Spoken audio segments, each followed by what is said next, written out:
So good morning and good evening and I guess late evening for some of you. Thank you for joining the second class. Hi, Puneet. Hi, Puneet. Hi. How are you doing? Good. So before I start, I actually wanted to say a couple of things which came up through some conversations I had with some folks. So the first thing I want to say is don't believe in anything that you hear in this class, because if it is not an experience for you, take it as a hypothetical or something that is an idea, and don't accept it until it is a true experience for you, because that's the kind of work that you will be doing. You will be given some ideas and you have to make those ideas a direct experience. There's no point in just learning about an idea and then just like believing it, because that is our fundamental problem, and that's how we live our lives, where we just believe things and take those things as truths. But so be what is known as a spiritual scientist, which is you're going to take an idea and you're going to apply it in your own life, and you're going to see if that is true or not for you. And if it is, then you can say yes. And then you will not have a doubt about whether something is true or not, because doubt only comes when it's not your own experience. If I ask you if a mango tastes sweet, if you have never eaten it before, you may have doubt about its taste. But if you have eaten it, you will have absolutely no doubt. So that's kind of the view that we need to keep whenever we get any new ideas. Second is you may tend to think that this work makes you a little detached, in a sense where you don't give a shit about anything. It's not exactly true. You start to give less importance to certain things in your life, but you will give a lot more importance to some other things. So you're just changing your direction. It's not like you're becoming a rock, or like you're not losing your sense of feeling or your sense of being involved. What you're doing is you're just redirecting your energies to something different. That's something I just wanted to highlight. We're going to dig into what that means a little bit. And then one more thing, I don't know if I mentioned this last week, was this is a non-dual tradition, and this is not the only non-dual tradition. There are other non-dual traditions. There's some in Buddhism, which is, I don't know if you've heard of this thing called Dzogchen. That's like another one. In Hinduism, there's another one, which is Kashmir Shaivism. I think from the Islamic form, there's Sufi saints who talk about non-duality as well. So there's like different traditions and different religions, which all have different ways of expressing certain things, but you all end up in the same place. So this Advaita Vedanta may not be for you, but there are other traditions out there as well. So just wanted to put that out there. Yeah, so those are some of the things I want to start off with. And maybe we can just review a couple of things we did last week. So we did 2 verses, and we spoke a little bit about what the path is, why you may want to do something like this, what are you going to get from it, and who is this for? So we spoke a little bit about the fact that you have to purify your heart, you have to be peaceful inside, and you have to have a craving or a desire for liberation. So we did that, and then we sort of moved on to what is the cause of liberation. So the cause of liberation is knowledge. Right now, our confusion is that we don't know who we are, or we have a wrong understanding of who we are. And we're going to analyze some of those ideas and see, I believe in certain things, but is that actually true? And if it's not, then what is really true? So we're going to start in that journey. And we're going to get into the book now, so it's going to be a lot more fun. So we are now in we finished verse 2 last week. So let's maybe jump to verse 3. And I'm going to share my screen. So did everyone get a copy of the book? Or if someone does not have a copy of the book on the call?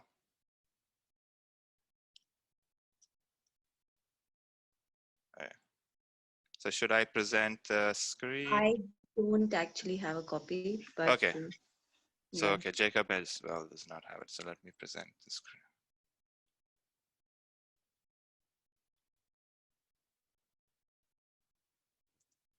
All right. Can people see the screen? Yes, no? Okay. So I'm using an external monitor today. So I have two screens. So I can see your faces and I can see the verses as well. So let's go to verse 3. All right. So one thing I wanted to ask if for two brave volunteers, would there be somebody who would want to read the English? And is there, a braver volunteer who would want to read the Sanskrit? I would want to read the English. Okay, cool. And we can, rotate every week so everyone can get a Sure. chance. Who would like to chant the Sanskrit? That's a much harder ask. I can chant the Oh, beautiful. All right, let's do it. So let's. So I hope you can see the screen. I have taken pictures of the verses. So Ushma, was it Ushma? Yeah. Okay. Do you want to chant the third verse? Yeah. Avirodhitya karma navidya vinivartayet. Sorry, if avirodhitya karma navidyam nivivartayet vidyam nihantyeva tejasti mir sanchivat. You I'm got not it. sure. Yeah. All right. So let's do the English. Okay. Action cannot destroy ignorance, as it is not opposed to ignorance. Knowledge does verily destroy ignorance, just as light destroys deep darkness. All right. So here we're getting an idea of what is the work that we have to do. Right now, our problem is a sense of ignorance. So what does ignorance mean? Ignorance is a lack of knowledge. So an example that I can try to make this clear is, if I ask you the question, what did I eat for dinner last night? How many of you can answer? Ramya, you can? No, what did I eat? Not what did you eat? Of course you know what you ate, but what did I eat for dinner last night? You don't know. And that's because you're ignorant about that fact. Well, I ate what did I eat? Some Burmese soup last night. That's what I ate. So now you know. So now your ignorance about my, what did I eat for dinner has now been destroyed in some sense, right? So now you can say, oh yeah, I know what Puneet ate last night for dinner. So the antidote for ignorance is always knowledge, right? If I don't know something, only if I can directly know it, that's going to destroy my ignorance. Which is why action is not an opposition to ignorance. So how many push-ups would you have to do to know what I ate for dinner last night? It's not gonna help you. You can go on a hike. You can go, talk to a bunch of other people. You can do yoga poses. You can go on retreats. You can do all those things, but that's not in opposition to the core, which is ignorance. You don't know what I did or what I ate. So knowledge is the antidote always. And that's sort of the journey that we're going to take. How do we get this knowledge? you know. And it doesn't mean to say that, you know, the things that we do, like, you know, going and actually doing the physical yoga poses, you know, meditation, you know, going on a retreat or like going on a hike, those things are good because those are things that make your mind a little bit more sharper, a little bit more prepared for this work that we have to do to actually see who we are. Because right now there are, so here, I guess we'll look into that in the next verse, but the problem right now is our mind is clouded. What does that mean? When you say, oh, my mind is foggy, you know, there's an English expression, which is, you know, I'm feeling a little foggy today. My mind, so that just basically means there's a lot of thoughts that are going by, and you just can't focus. You're just thinking about other things, right? So there's a sort of this thick cloud, and the cloud is nothing but other thoughts, right? So our mind is nothing but a bunch of thoughts, and we have a lot of thoughts constantly. But when there are too many thoughts, and when we cannot see clearly, that basically means there's just too many thoughts in our head. So that's when I'm anxious. That's when I'm scared. That's when I'm stressed. Those are when there's just too many thoughts in your head. So there's this cloud which is covering something, right? Which is why it's we say that we're feeling foggy.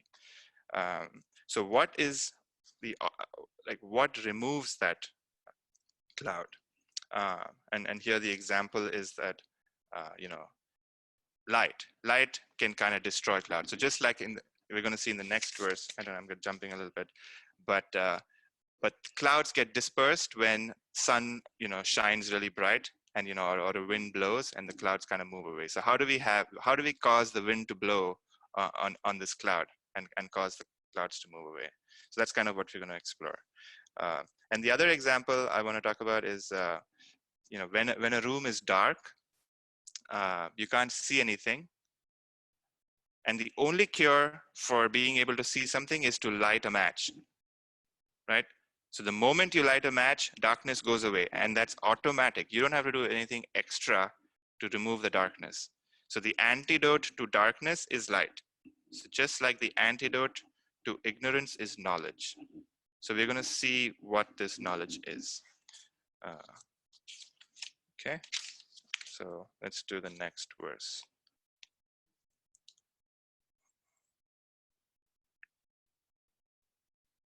All right, Ushma, let's do it again.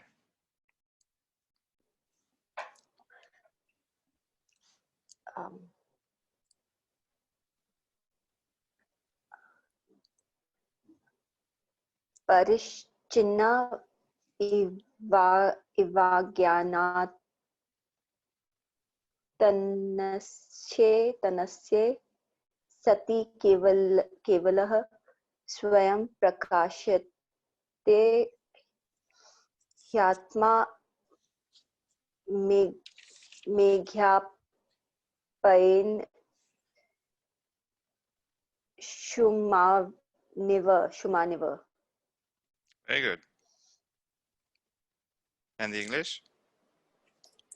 The self appears to be finite because of ignorance. When ignorance is destroyed, it is recognized to be infinite or absolute.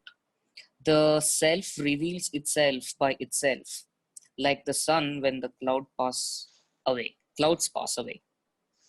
Cool. So this is kind of a continuation of the previous idea.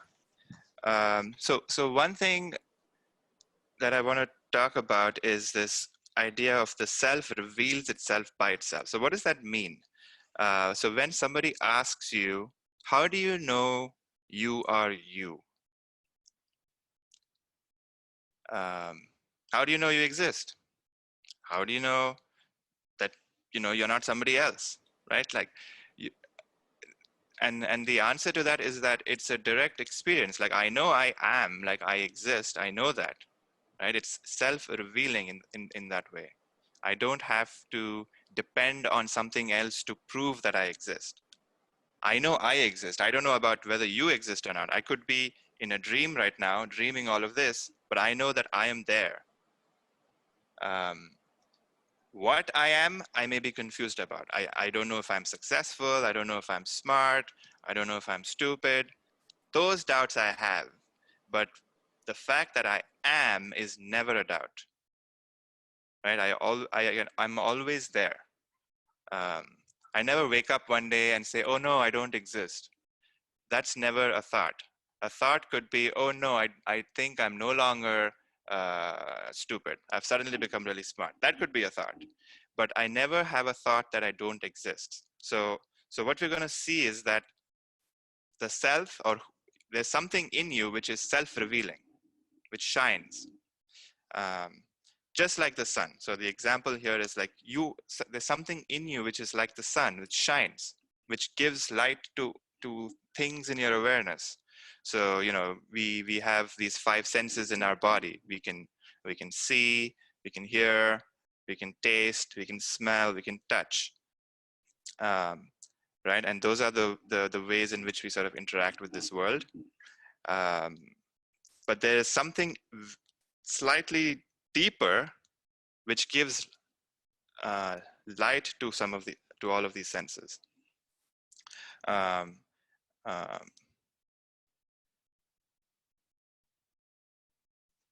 The cause of so reading the verse again, the self appears to be finite because of ignorance. There is this idea in Vedanta which is called mutual superimposition, which means that I attribute to something an idea of something else. So an example of this could be, somebody at your work is really smart, and this happens all the time. So somebody at your work is really smart, right? Like they're very charismatic, and you think that, wow, they're amazing, right? So they have one quality, which is they can speak very well. But because of that one quality, you superimpose the fact that they're good at some other things. And this happens all the time. So when somebody who's like, very good at speaking, you'll find them to be way more successful than somebody who actually has those skills, because our minds tend to superimpose that if somebody is good at one thing, they will probably be good at other things. So that's our sort of natural tendency to superimpose. So here, the superimposition is that there is a quality of the not self, which is, your body. Your body is not who you are, and your body is finite. So you are imposing the qualities of the body on yourself.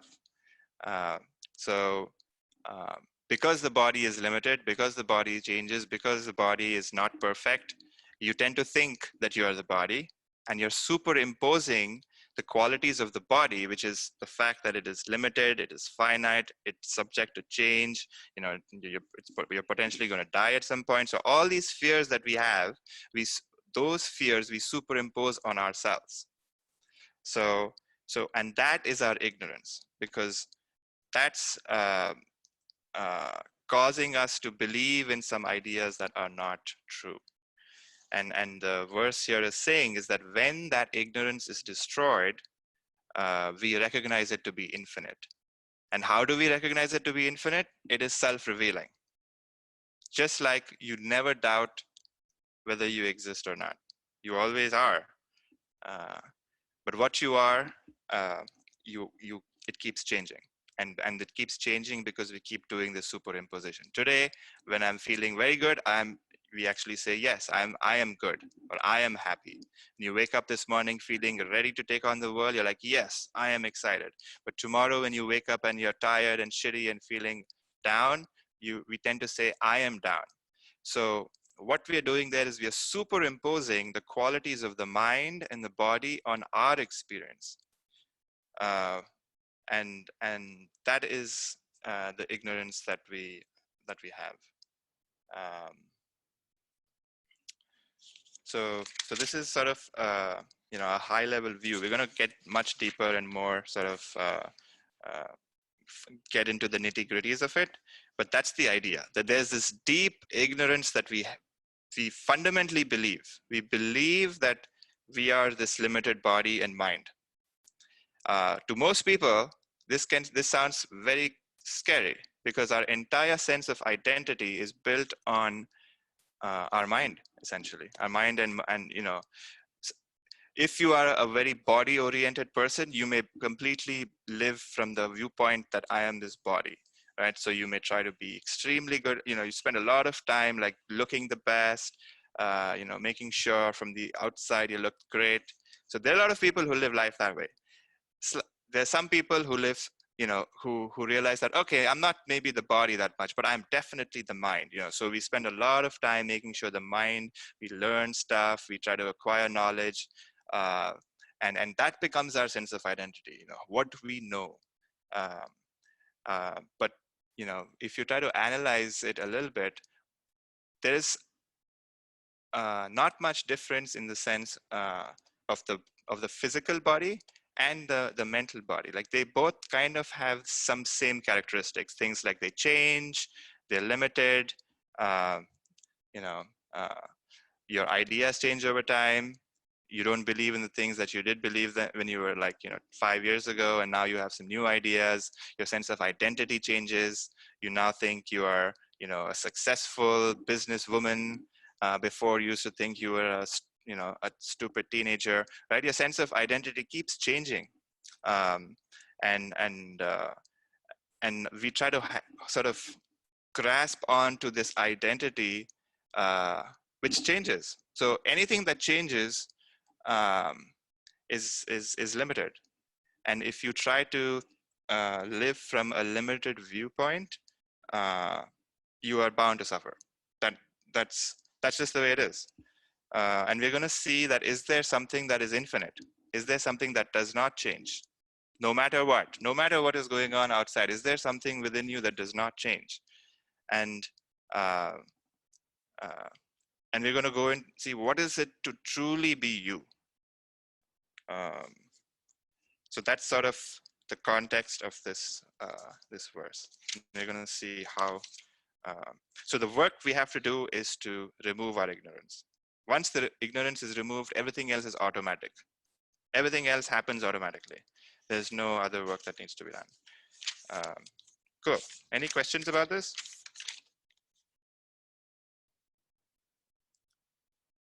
Ramya, yeah. I have a question. You talk about how the body and the mind can change, but the soul does not change. Is it Never said soul, but sure, something doesn't change. Okay, yeah. I'm just going to use the word self as like a proxy. Yeah. Is it possible for that to also change as the mind and the body change over like a lifetime, based on whatever experiences you have? I would say don't worry about that too much, because we can only live this life right now, right? We don't want to talk about like past lives and other ideas just yet, because that's not our experience. So let's try to remain in the world of what is true for us. If you have a vision of some past life and you can say that, then sure, but we are going to try and examine what is true right here, right now. And we're not going to try to imagine some ideas which we cannot prove. We always want to stay very scientific in our investigation, which is what is true for me right now.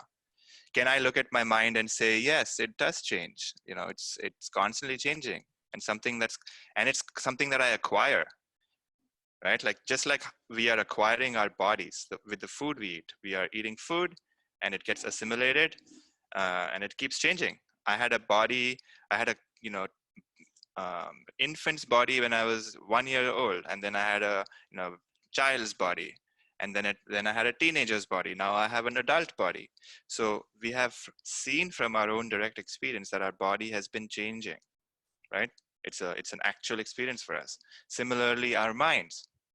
When I was much younger, I believed in really silly ideas. When I was 12, I thought I had found the love of my life or whatever, right? Like, so I had all of these ideas, and things that I believed in 1 year ago is not true today. And that's constantly changing. And how do those ideas come into us? Based on our experiences. So our mind is also to some degree an acquired mind. The reason why you have certain sense of ideas and I have certain different ideas is because of the things that I have acquired in my life and experiences I've had. So it's very easy to see right here, right now, that my mind is an accumulation, just like my body. Both of these two things are an accumulation. I may have a very fit body. I don't, but I could because of the things I did in my life. I could have, worked out a lot and like done a lot of like fitness oriented things. So I have a good body, or somebody else may have a not a very healthy body. So like so all of those things are an accumulation. So we want to stay with what is true right here, right now, and not imagine things which are not in our experience. But good question. Any other questions? All right. Let's go to the next verse.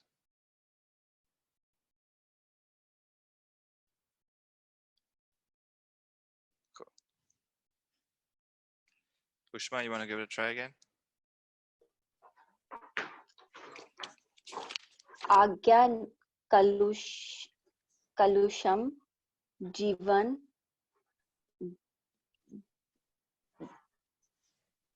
jnanabhyasad nirmalam kritva jnanam swayam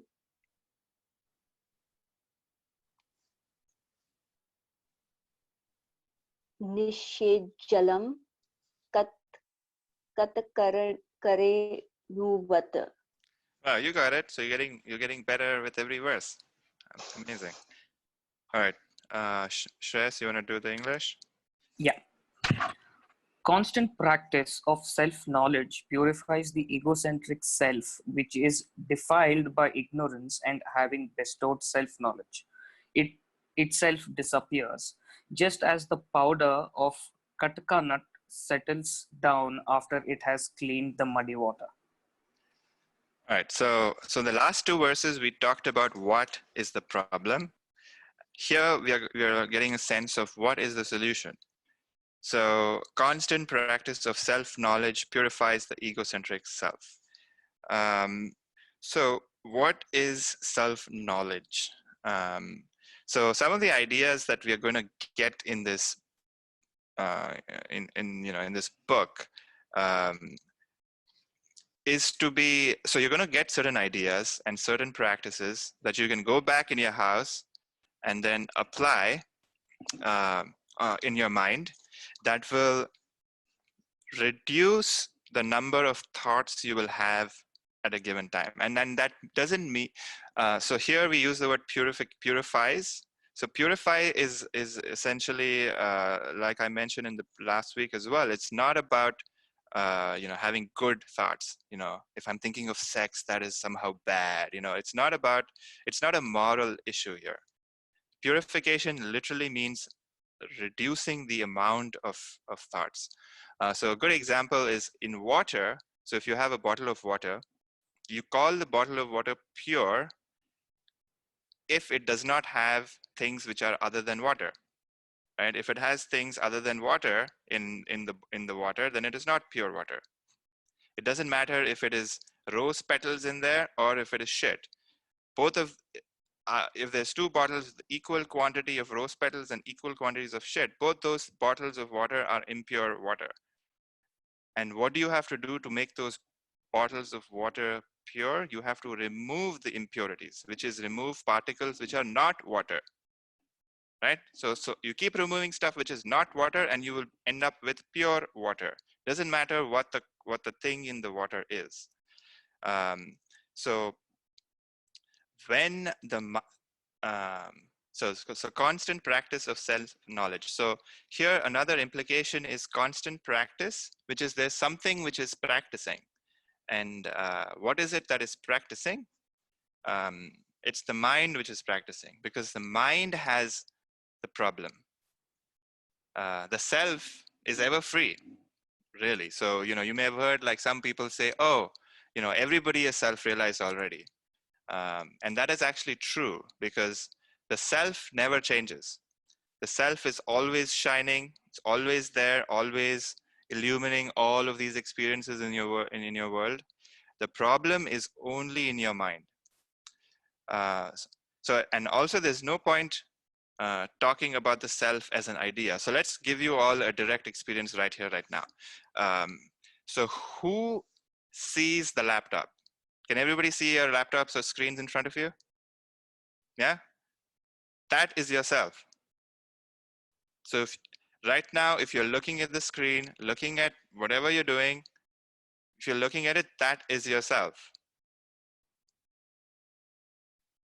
Now, the problem is, on top of this direct experience of the self, we superimpose our experiences of the mind, which is the mind is now confused. It's a little, doubting, oh, am I experiencing the self? Am I not experiencing the self?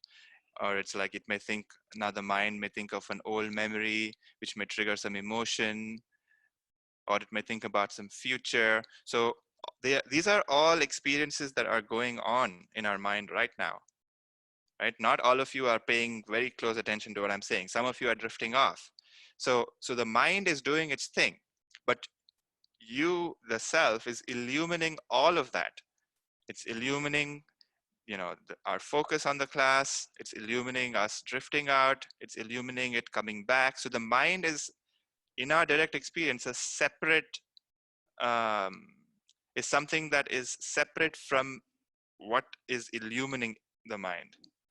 So that's kind of the relationship we want to start building with the mind, which is, it is a separate entity that you can see. Just like you can see the laptop. You can see the laptop right here. You can possibly see the wall behind you. You can possibly see the chair or whatever you're sitting on. Those are all external things in our experience.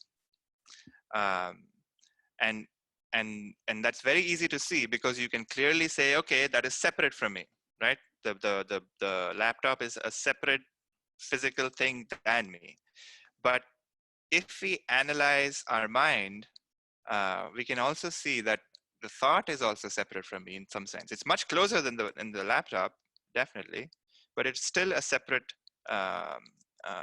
in a sense of our experience, it's still separate. It has the same relationship. So we're going to start doing this practice called subject-object discrimination. I don't know if this is a good time to talk about it. Yes, it is. Let's do it. So subject-object discrimination is looking at things and noticing that in every experience, there is a subject and then there is an object. Who is the subject? You are the subject. You know how everyone thinks that they're the center of the world? Yes, that is true for your world.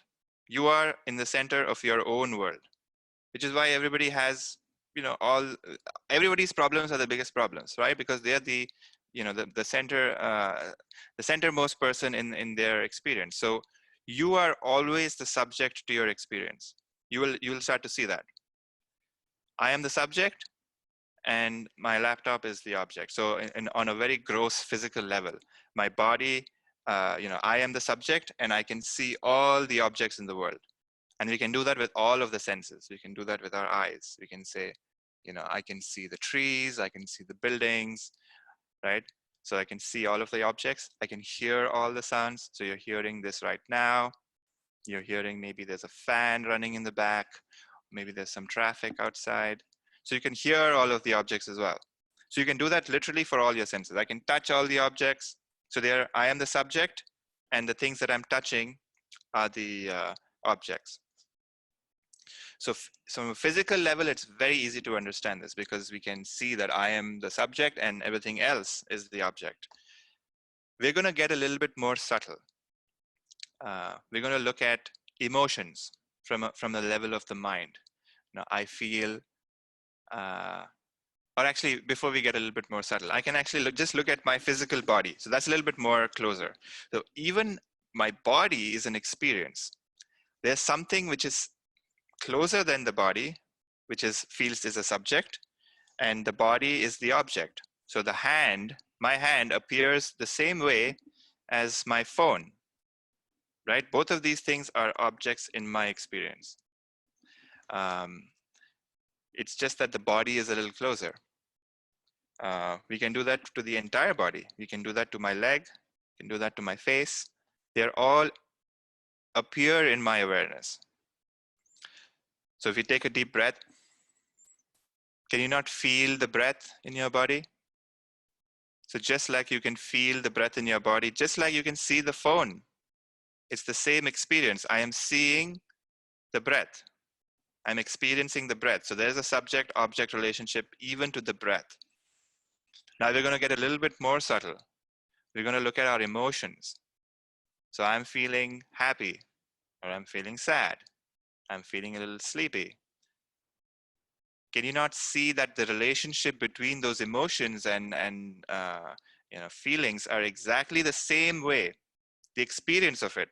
The content may be different, but the experience that I am experiencing happiness right now, or I am experiencing sadness right now, the experience is the same. There is a subject-object relationship between those two events.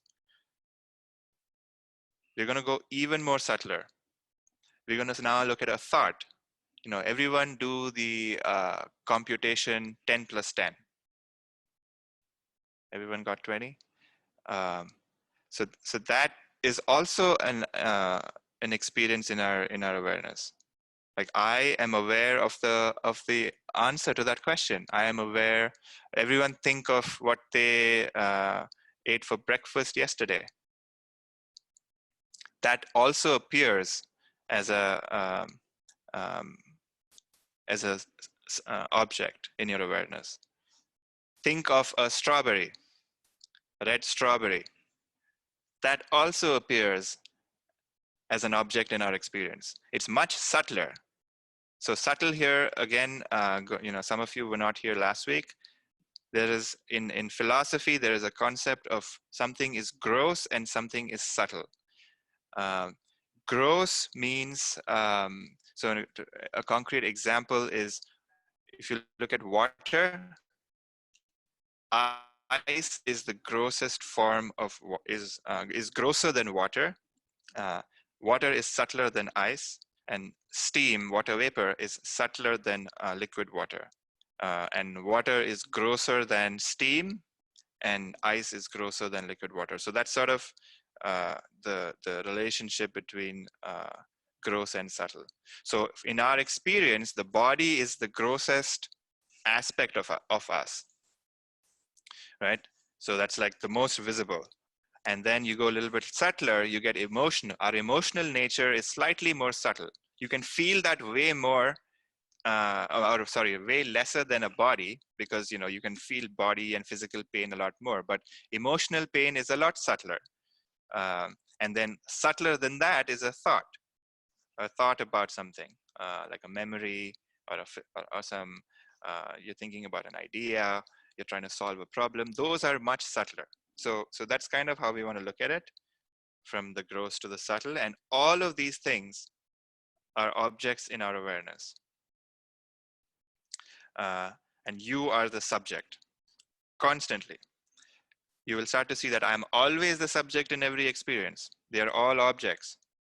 And what we're going to start to see is that whatever appears in my awareness, I am not that. How can I be something that I can? So I'm very clear about the fact that I am not my phone. Does anyone think that they're their phone? No, right? I hope not. But everybody has a confusion that I am this body. But just with this sort of process of seeing, subject-object discrimination, we were able to see that our relationship to the phone is very similar to the relationship with the body. It just so happens that you can feel the body way more, a little bit more. But the structure of our perception of the body is very similar to the perception of the phone. It appears in my awareness. And we'll see why you feel your body is a lot more you than, let's say, somebody else's body, right? You may think like your family's body is a lot more you than a random person on the street. And those are all ideas that we sort of accumulate. And we're going to see how that happens. But that was sort of a overview of what subject-object discrimination is. And that is something we're going to do a lot in this course, where we're going to see that we are not what we perceive. That's like, the Cliff Notes version of Advaita Vedanta. You are not what you perceive. And we are perceiving everything. Our entire experience is a perception. And we're going to see that we are not any of that. We are something beyond that. And that's what is sort of implied by when self-knowledge appears, everything else disappears. So here, reading the verse again, it says, just as a powder of a kataka nut settles down. So I think here kataka nut, this was written, back in the 1,000 years ago. So the way they purified water was by putting this seed in some water, and that caused impurities to settle down at the bottom of the container, and then you just scoop out the pure water. So that was kind of the way used to make pure water. And what we're doing in our experience is, when last week when we did the meditation, you're just witnessing all your thoughts without giving any thought that's going by any more energy. So you're seeing that there's thoughts which are like moving constantly, and they have some sort of momentum and energy, which which makes us grab at those thoughts. But if we just sit and just watch them without intervention, you will start to see that they automatically disappear and they dissipate. And the analogy is just like, when you put this kataka nut and these impurities slowly settle down, it's the same idea, that you just watch, and over time, the energy of these thoughts start to dissipate. And what you end up with is a clear mind, a pure mind, without thoughts. And in those moments when your mind is clear and free of thoughts, the self reveals itself by itself without anything, because the self is self-revealing, like this verse says. If this doesn't make sense, it will. Just give it some time, I promise you. But the idea is that we want to stop getting involved in our theme of thinking when we are trying to meditate. And we're going to learn a new sort of subject-object meditation in the end of this class today. Cool. Any questions about this?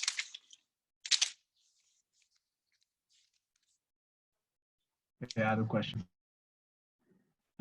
Sure. So could you say that this is what in psychological terms could be considered the conscious and subconscious, or does it go beyond that and deeper than that? So this is going even beyond that. So in psychology, we are always looking at stuff, right? We are saying, okay, you're looking at your conscious mind, and then there's something in your subconscious mind that's affecting the way you act in your conscious world or whatever, right? And you're not able to see what is causing you to behave in a certain way, or like why you feel a certain way, is because there's some subconscious or unconscious tendencies that affect that. We are transcending even that, and we are saying whatever it is, they are all appearing as stuff. And whatever appears as stuff is not you. You are that by which everything else is illumined. Not to say that it's not worth looking at what your unconscious is and what your subconscious is. That's useful if you want to fix your life, your outwardly life, right? If you want to be better, like if you want to get more efficient, if you want to resolve some issues, which is all good, but it does not free you, is my point. So we're going to look at what is it that frees you. Cool, thanks. Hey, Puneet, there's a question in the chat, and I have a similar question as well with regards to self. And I think you said it'll reveal itself and be patient with it. Mm-hmm. But my question is, isn't the self also a perception? No, good question. So the way we learn things in life is through a process called compare and contrast. You know, like if somebody who has never seen a phone, for example, like now I'll be like, this is a phone, right? So now you look at it and you'll be like, every time this comes in your awareness, you're like, oh yeah, that's a phone. And when it's not there, you'll be like, oh, there's no phone. So our ability to learn something is through seeing that it exists, and then when it doesn't exist, you can say it does not exist. So let's say you go to a zoo and you see this new animal, like, whoa, look at this crazy, monkey horse or something, right? And you've seen that. So now you know what that looks like. And now you know what the lack of that looks like. So, now the horse doesn't exist because like I'm in my home right now. But if I see it again, I can recollect it and I can say, oh, that's a monkey horse, because I know I've seen it and I've also seen the lack of it. So there's something called compare. So I guess the mechanism is compare and contrast. I compare it to something else and say that since it is different, then it must be this new thing. The problem with the self is that you're always on. You're never off, right? You're never going to get a different self and be like, oh, this is the self. Like you are always you. So you'll never learn about yourself like you do about anything in this world, because it is not separate from you. So you can learn about your phone, you can learn about some ideas, you can get very good at certain skills, but those are always separate from you. So to your question is that you're going to have an experience of yourself. That's actually not true. You're always having an experience of yourself. The problem is, on that direct experience of yourself, you're superimposing other crap. So your mind is feeling shitty. You say, I am feeling shitty. Your mind is feeling elated. I am feeling elated. So you confuse the qualities of the mind and you say, you think you are that, you think you're the mind. And that is the deep ignorance. So what we're going to do is, by removing our attention to thoughts, the self is always shining on stuff. So right now it's shining on this video, it's shining on some thoughts, it's shining on like, what you're going to eat tomorrow or after this, right? It's shining on all these different things. So through this, we're going to try to reduce our attention on all these random things. We're going to try to get it to a single point, which is why like single pointed focus is something that's prescribed, where you have the ability to just focus on one thing and not focus on like 20 different things, because we tend to scatter energy. We're going to try to like focus on a single point, and then once we get to that single point, we're going to drop even that point. And then what happens is the self focuses on itself. And that's when the self is revealed in its true glory, which is, it is revealed, you're only experiencing yourself and you're not experiencing any external object, which is an external being, even a thought or even an emotion or even an idea. So that's the process of, there will come a time when you will experience yourself, and that's what I mean by yourself. But what is true is that you're always experiencing yourself all the time, but you're also experiencing this world at the same time. And because of our attention to these external objects, we tend to attribute onto these external objects all kinds of nonsense. And we're going to try and remove some of those misunderstandings. Does that answer your question? Yeah, it does. Yeah, kind of. Thanks. If you have a follow-up question, feel free to ask that too. Sure. But that's the process. We're going to see why our mind tends to focus on other things, external things. And our self is always there. So the best part about this work is that you don't have to go anywhere, right? Like the journey that you're taking is inwards. You don't have to climb a mountain. You don't have to get fit to climb a mountain and then see the self there. The self is right here, right now. You can see it in an instant. The problem is our attention is not where it needs to be for us to have a clear,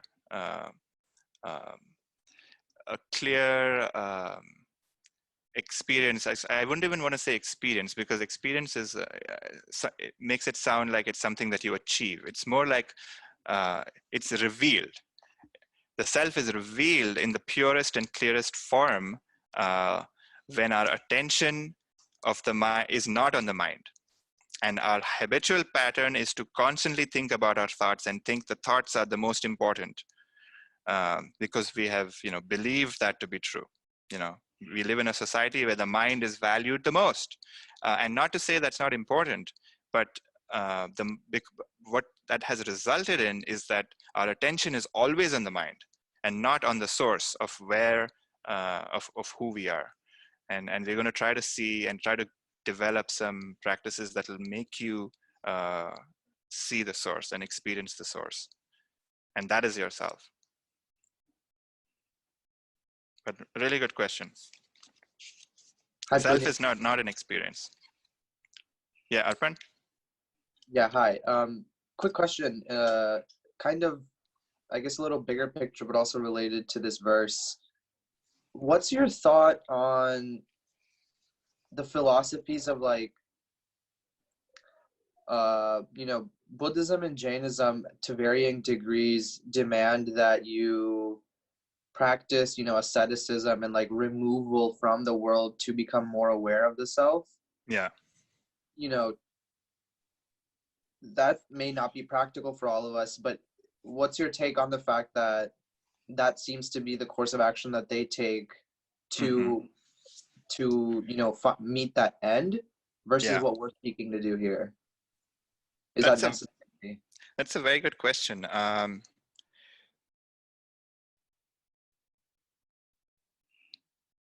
Not everyone has the privilege of being able to just take 1 year off and do nothing. And most people, when they want to take 1 year off, they want to do fun things, right? Nobody wants to stay at home and live in a hut or something and meditate for 10 hours a day. So if that calls to you, go for it. Because I think there's no prescribed methods. You can force yourself to be in a room and be a renunciate or whatever you want to call it. Did you call it ascetic? Be an ascetic. But if there's no point in being in the room, being in an ashram or wherever you are and thinking about all the things you can do in the world, or thinking about all the parties that you're not going to, all the things that you're not doing. So what I'm trying to say is, yes, taking some time off and doing inner work is always helpful, and it's been prescribed because it has been helpful, but it's not necessary. This work can be done simultaneously when you're living a life. It's just the renunciation is not from an external viewpoint, it's an internal renunciation. So maybe this is a good point to talk about. There are basically two most important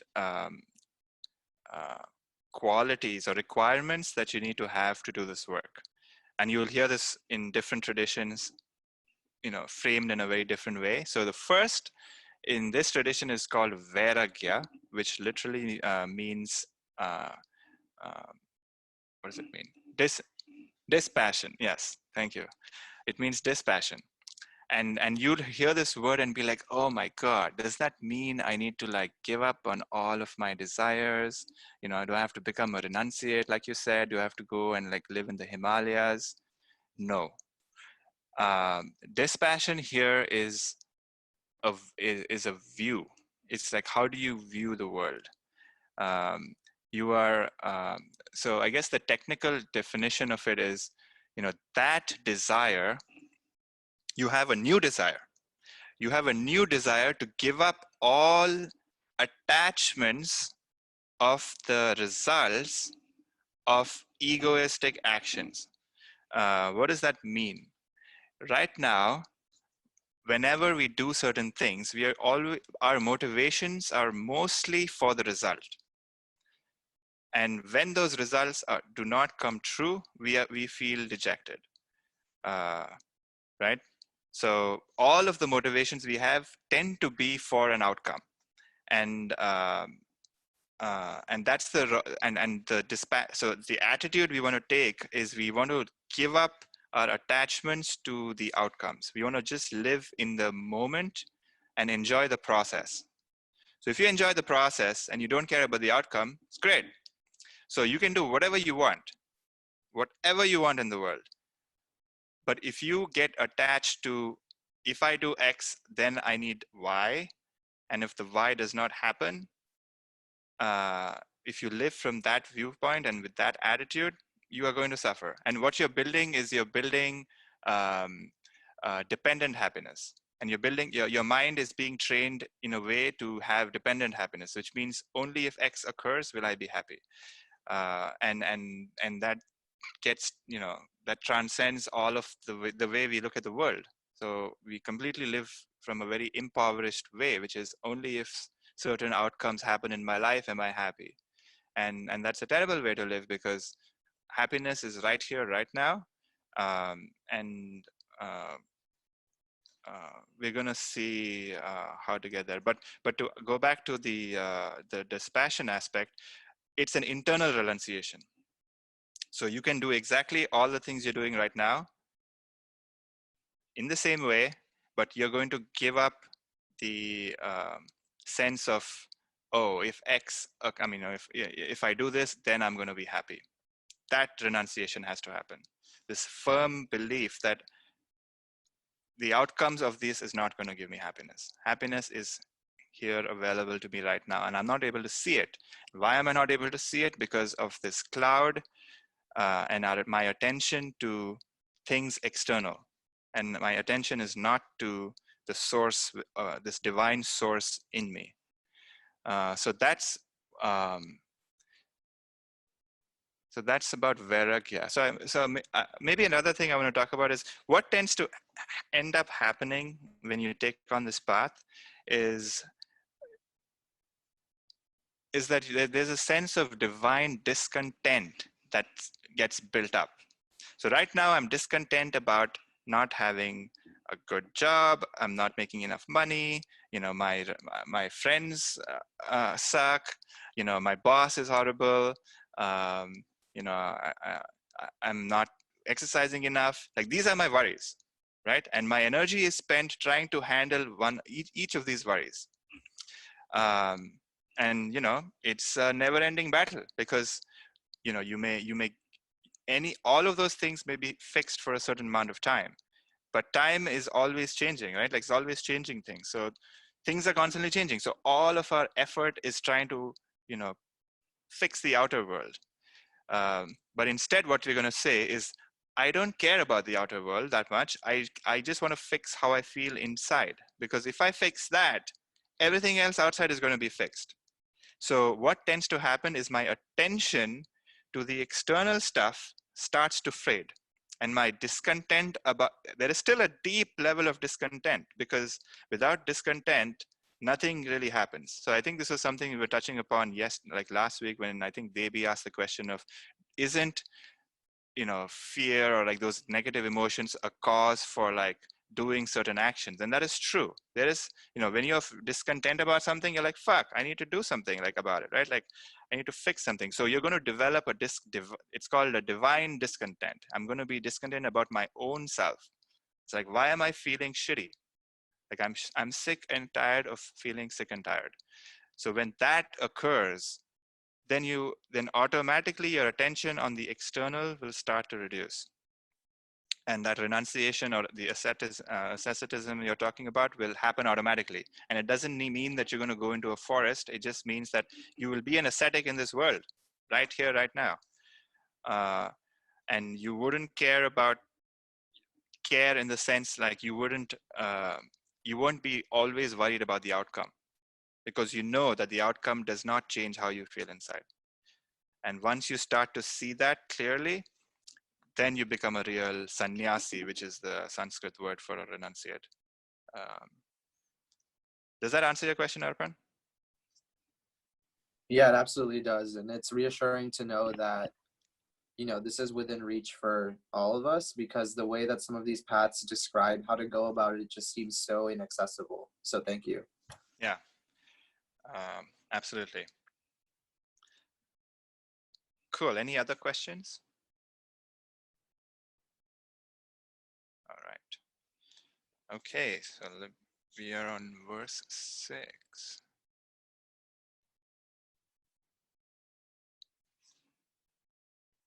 All right, Ushma, you want to give it a try again?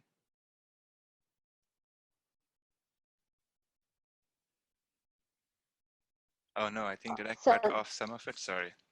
No, it's fine. Okay. Okay. Sansara swapna tulyo hi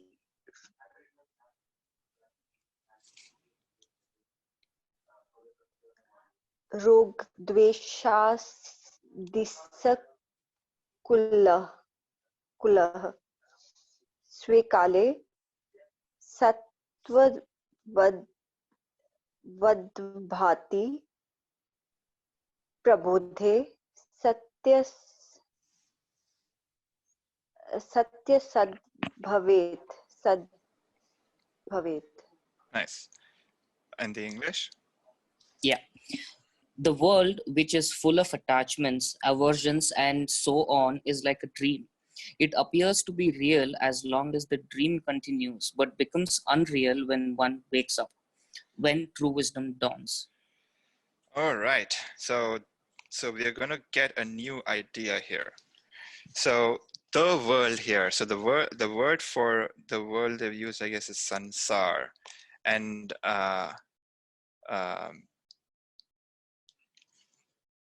so like I was saying, the world, you know, obviously there's a physical aspect to our world. So there's like all these physical elements. There's other people.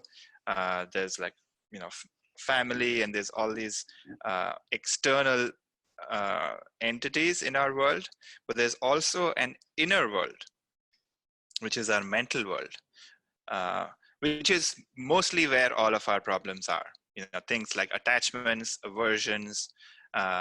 You know, I like my boss, or I don't like my boss. You know, I like my team, but I don't like my boss. Like, there's all these different sort of aversions that we have. You know, so it says that the world is full of attachments and aversions and so on. So that's what our world is. It's just a sense of you know, constantly changing attachments and aversions. So today what you are attached to is very different from what you were attached to 5 years ago, and it will be very different from what you'll be attached to 10 years from now if you continue living in the same way of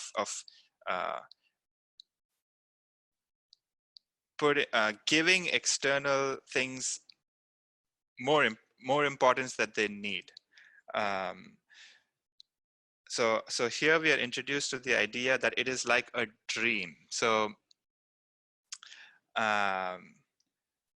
so how many of you had a dream last night? Or maybe one of you. All right, Harsha, can you share, if you don't mind sharing, what did you dream about? So the dream was we were all together in a friend's house having food.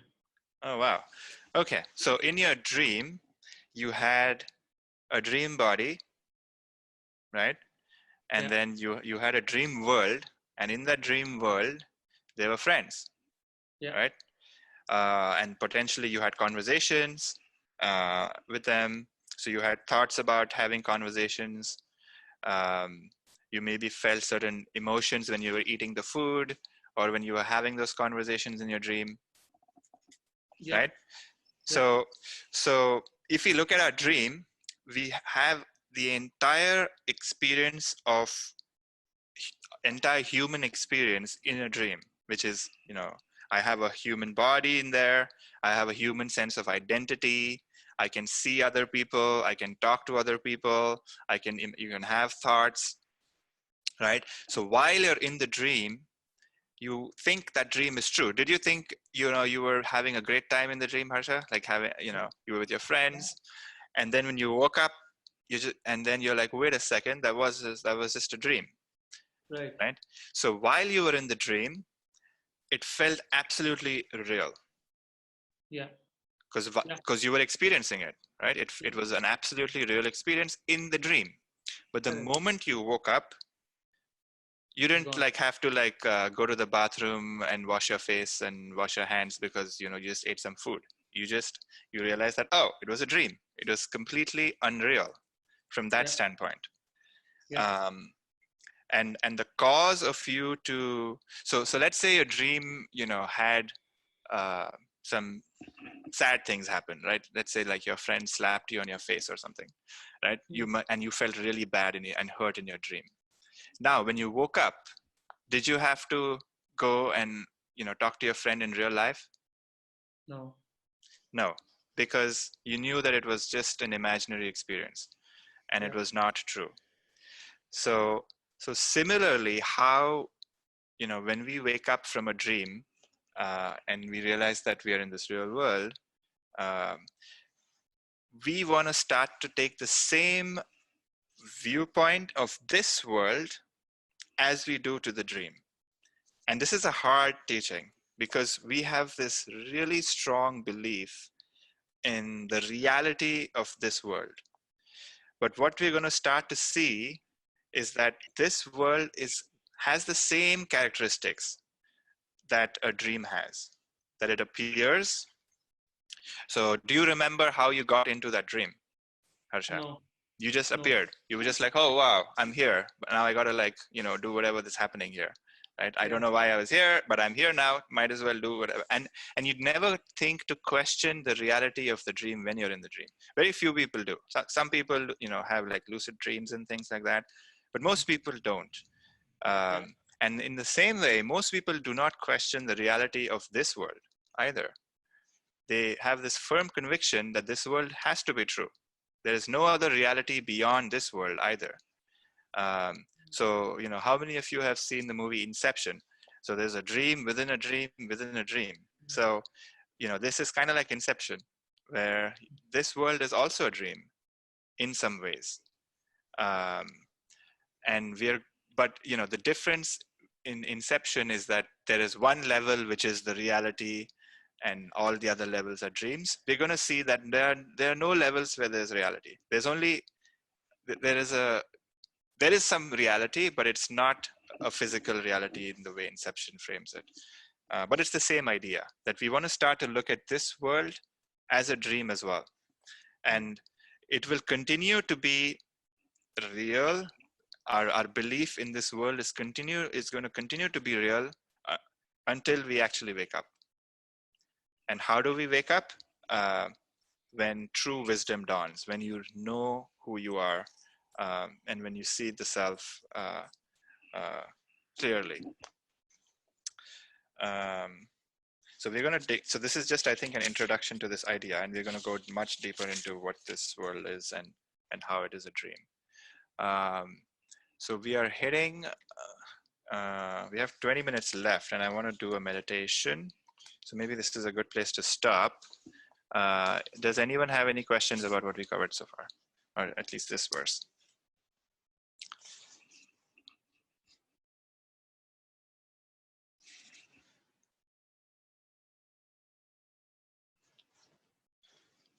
I just had a quick question about the concept of knowledge. Mm-hmm. When you say the knowledge of self, right? It's self-knowledge. Mm-hmm. Is that universal? Is that the same for everyone, or does everybody have their own path towards their own knowledge? Is the knowledge the same?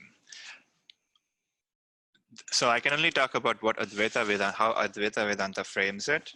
So the self is self-revealing, right? So there's no sort of, so the knowledge isn't something that is external. So I guess, okay, so there's two kinds of knowledge that we usually think about in this world. There's this knowledge with the small k, which is knowledge of ordinary things, which is, how does something work? What did I eat yesterday? Or, what's the, how fast do things accelerate when something falls in space, like gravity or whatever. I think there's all these like knowledge about things. But there is one knowledge, which is the knowledge of the self, is a perfect knowledge because it does not depend on anything else. It's self-revealing. So which means, how do you know you are you? I don't need to tell you, you don't need something else to find out that you are, that you exist. So there's this sort of knowledge that I am. And so that I amness is this knowledge that we're talking about. And we never tend to investigate into the nature of that experience, because we take it for granted. I always am. But we just take that knowledge for granted. So now what we're doing is we're trying to develop a process of trying to investigate what is the nature of this experience of I am.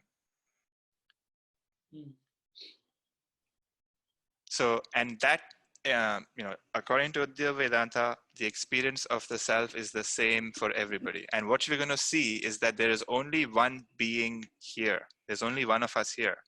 And the same self that exists in you, same self that exists in every one of us, is the same.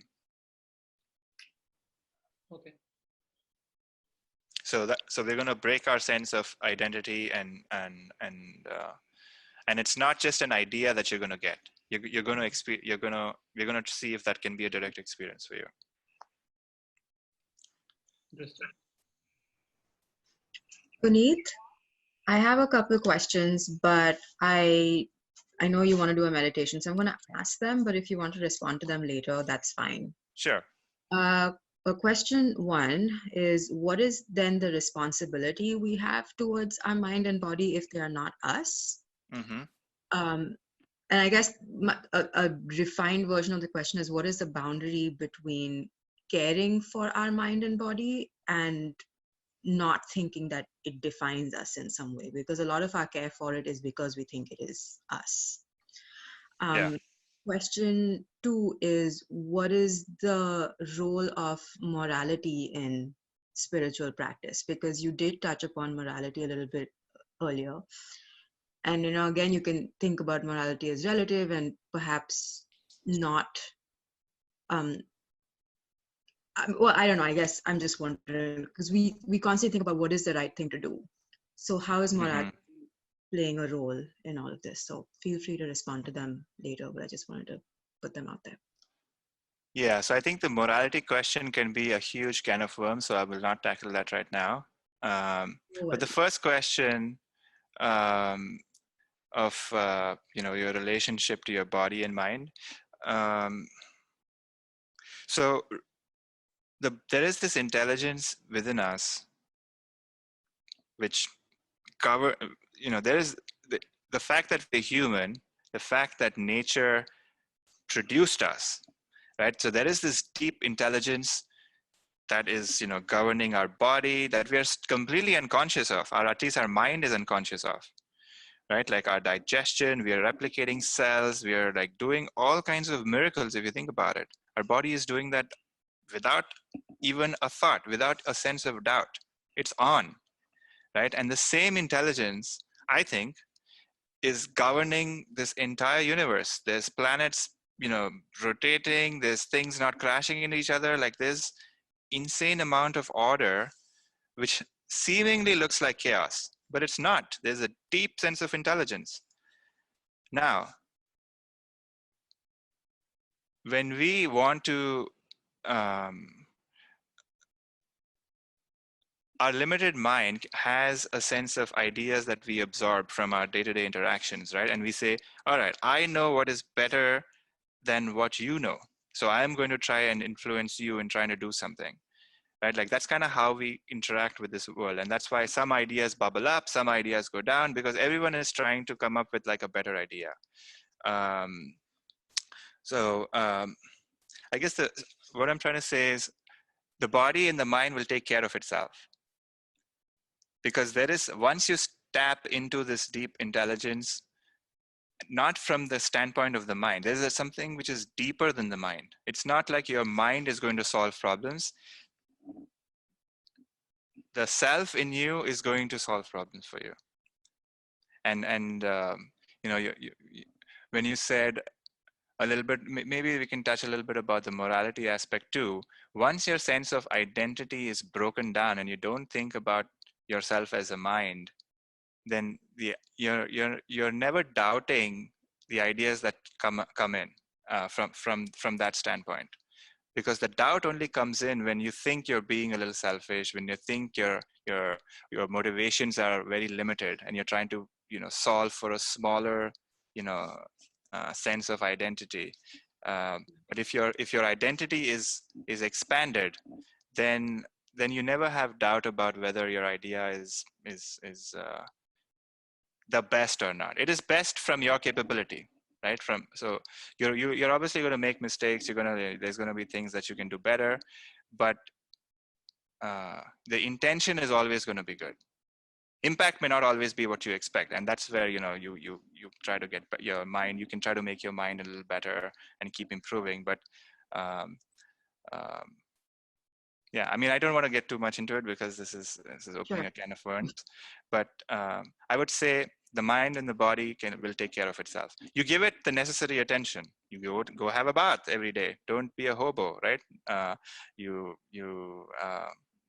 listen to some good music because you like it. Like, you do certain things that you like, but don't completely right now. Don't get neurotic about trying to have the best body, or like having the best mind, or being absolutely perfect.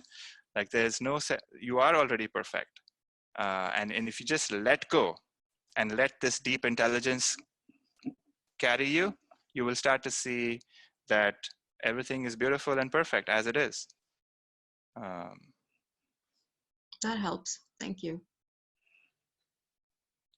Cool. All right. So let us do a meditation, part 2.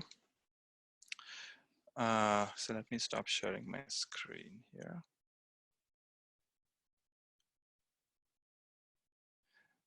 Sorry, I missed some of these questions in the chat. Morgan has a question. When you peel away all the layers, thoughts, what happens to your nature, personality? Does that change? It's a good question. Why don't you go there why don't you find out when you go there, Morgan? Because whatever answer I will give you, there's no perfect answer. I think the fear in us is that since our identity is so tied to our mind, that if we do this work, our identity is somehow going to completely get destroyed, and that is not true at all. What's going to happen is that your mind is going to become a tool rather than your identity. Right now, we think that we are the mind, but our relationship to the mind was going to change. It doesn't mean that your mind is still going to produce the same silly jokes that it produces because you have that sort of a mind. But your relationship to it is going to change. You're going to be like, oh yeah, silly joke. Maybe I can share it. Maybe I won't share it, right? So right now, if you have the sense of like having to do everything that the mind suggests, then you're living in a sort of a neurotic way where you're not a master of your mind. The mind is a master of you. What you're going to start to develop is this gap where the mind is something that it does, and you're watching the mind. And if you want to get involved, you can. If you don't want to get involved, that's totally fine too. So you get to decide. And your personality is moldable. You'll start to see that you can be a great human being, you can be a great husband or a wife, you can be a great daughter, you can be a great friend, and these are all different personalities. There's no such thing as a single personality. You're going to start to see that.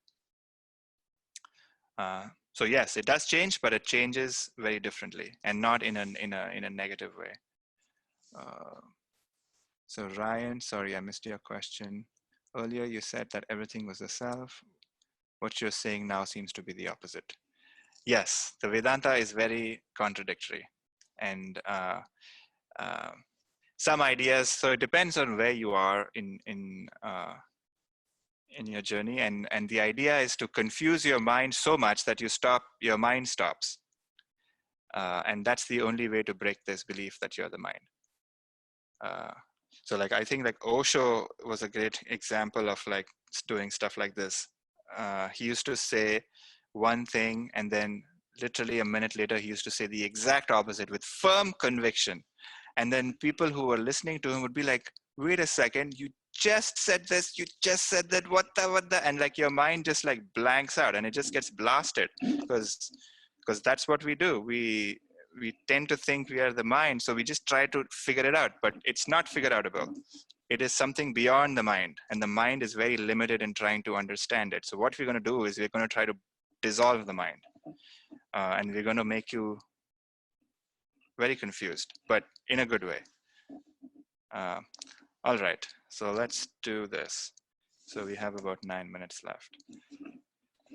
Okay, so everybody sit in a comfortable position, cross-legged or on a chair, that's totally fine.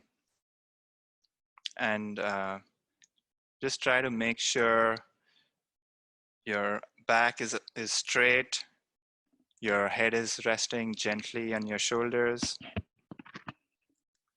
Maybe if you want, you can close your eyes. We're going to start by taking a few deep, long breaths.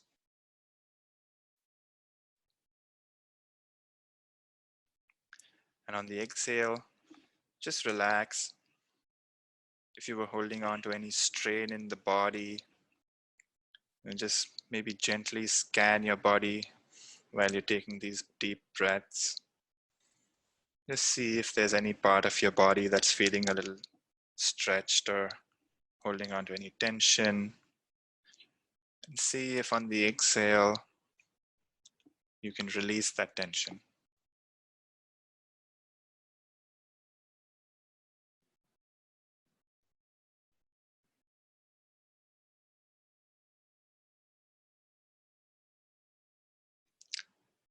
So last week, we spoke about Sakshi Bhav, which means we want to take on the attitude of a witness, where we are witnessing our entire mind. The analogy I gave was, we are sitting on the bank of a river and we're just watching the water flow. The natural tendency of our mind is to constantly keep thinking about stuff, about memories, planning for the future. And that's fine. That is the nature of the mind. But what we are going to do is we are going to step away, because we know that we are not the mind. We can see thoughts go by.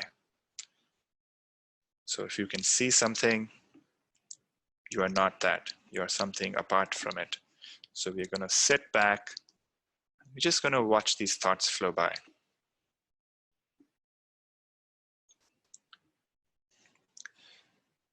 We learned subject-object discrimination. So it's a great way to stop our involvement in the theme of thinking. So whenever you notice that you're caught up in a memory or caught up in like future planning, you can just notice that I am the subject and this memory or this thought is my object of perception. And just doing that immediately cuts our involvement in this thinking. So we go from swimming in the river back to the bank. That's what we want to keep doing. Our mind will want us to jump into the river, but we want to keep coming back.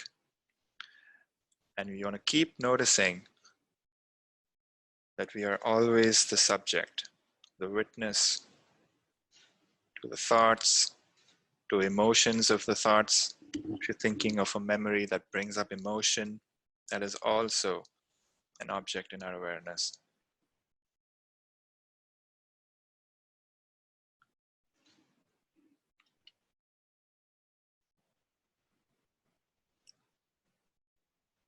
The subject-object discrimination. So in our meditation, we are constantly seeing that we are the subject all the time. We don't have to get into a state of being the subject. We are the subject. We are never not the subject. We are subject to our mind, to our thoughts, to our emotions,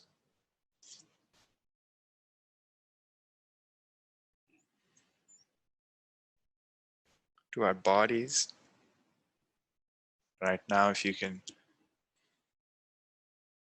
you take a breath, you just notice the breath.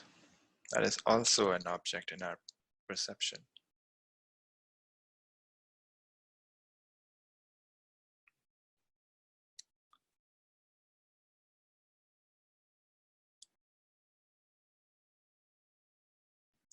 And if there are moments when your thought ends and the next thought begins, try to see if you can notice where these thoughts are coming from. What is the source of these thoughts? They appear out of nothingness, they exist for a while, and then they change. And when I say change, that thought literally dies and a new thought is born. So you want to see this process of thoughts appearing, existing, and dissolving. Appearing, existing, and dissolving. And you're going to see that there's a gap, very tiny gap, but there is a gap between one thought ending and the next thought beginning. And in those gaps, can you see or can you investigate by turning your attention to that, to the source from where these thoughts are coming?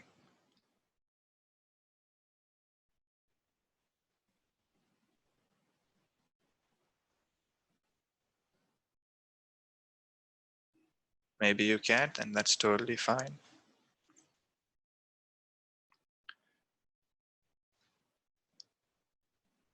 But we want to stay absolutely aware, alert. We're retraining our minds. The natural tendency of the mind is to think about stuff.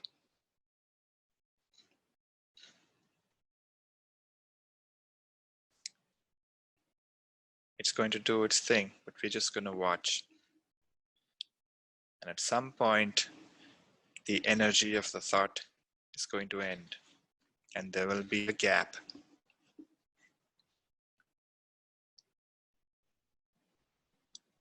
We're going to try to introvert our attention. See if we can notice what it is that is noticing all of this.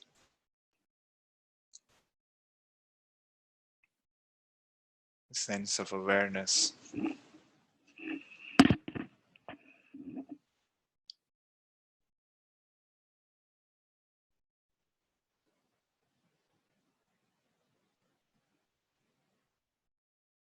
You are aware all the time, just like you're the subject all the time.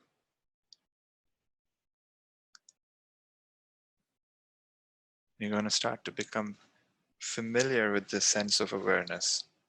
You're going to start to notice it more and more. Build this faculty of awareness.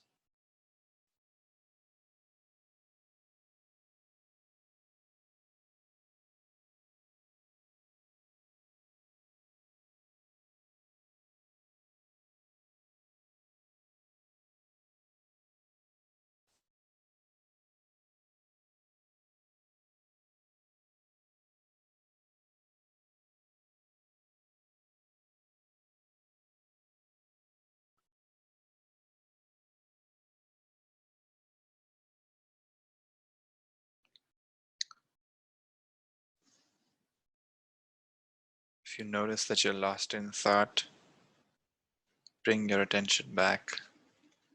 Come back to the bank.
And slowly bring your attention back to the objective world. You start to notice sounds around you. Take your time. Whenever you're ready, slowly open your eyes.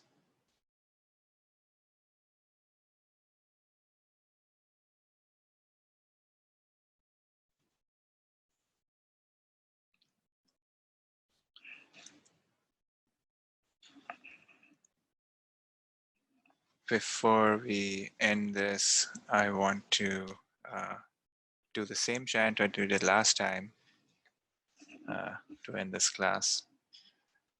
So if you so please feel free to join or just listen. Share my screen again.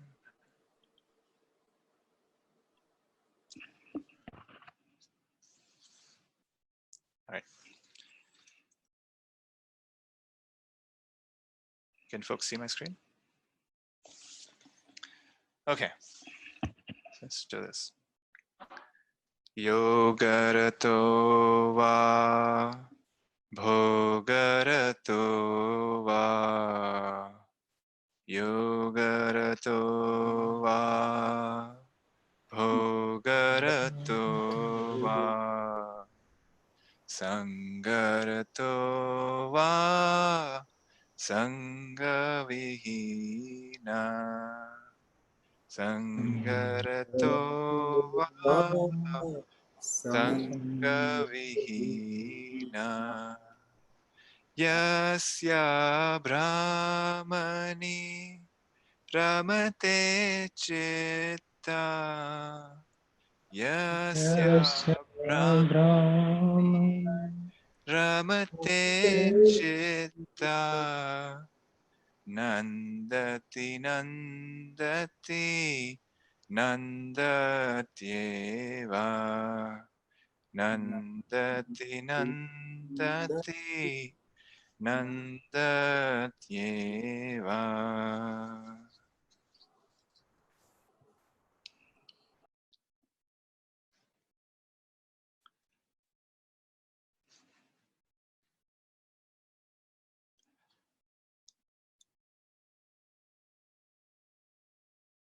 So this is to kind of talks a little bit about Arpan's question as well, that you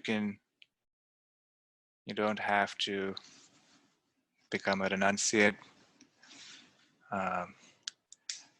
You can be a renunciate or you cannot as well. You can be with people or you can be in solitude. But if you know how to revel in the self, then you know how to enjoy life. So maybe I hang out here for some time if anybody wants to ask questions, or maybe just talk about whatever. But that's it. That's it for this class. Hope to see you next class, where we're going to get a little bit more into the work. So this class hopefully gave you some context about what the cause of ignorance is, or like why, I guess not really what the cause, but why are we